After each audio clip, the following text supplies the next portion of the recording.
नमस्कार। आज मैं बात करूंगा इवोल्यूशन ऑफ द ब्रेन की।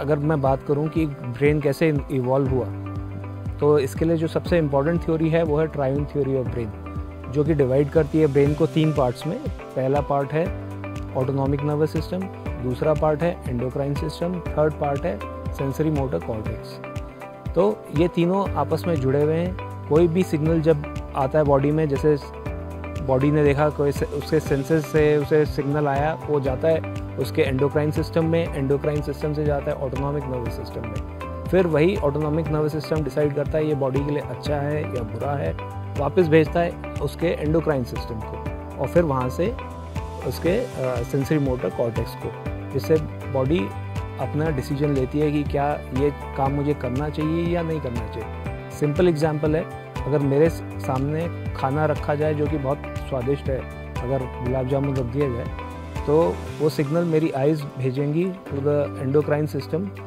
और मेरे को लगेगा कि हाँ ये कुछ, क्योंकि मेरा एक्सपीरियंस कहता है ये चीज़ अच्छी है। वही सिग्नल मेरे ऑटोनॉमिक नर्वस सिस्टम को जाएगा और मेरा जो पैरासिम्पैथेटिक सिस्टम है वो स्टिमुलेट होगा।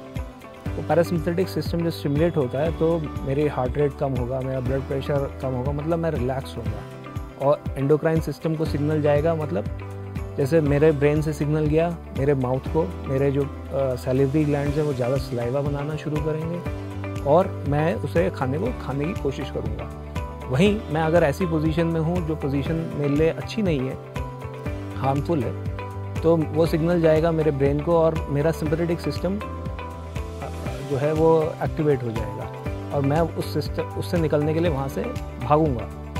तो इस तरीके से ये तीनों आपस में जुड़े हुए हैं। इसका एक बहुत अच्छा एग्जांपल है आपका जनरल एनेस्थीसिया के स्टेप्स। जब आप जनरल एनेस्थीसिया देते हैं तो शुरुआत में सिर्फ सेंसेशन चेंज होती है, आपकी मसल्स पैरालाइज होती है, धीरे धीरे आप कॉन्शियसनेस लूज करते हैं और आखिर में आपका जो वाइटल पार्ट्स हैं, जैसे कि आपका हार्ट रेट है, ब्लड प्रेशर है, वाइटल फंक्शंस है, ये सब पे कंट्रोल आपका ख़त्म हो जाता है और ग्रेजुअली ये सब मशीन्स के थ्रू कंट्रोल किए जाते हैं। सो दिस इज़ ये है, जैसे जैसे एनेस्थीसिया की डेप्थ बढ़ेगी वैसे वैसे आपका अलग अलग पार्ट्स जो हैं ब्रेन के वो इन्वॉल्व होते जाएंगे।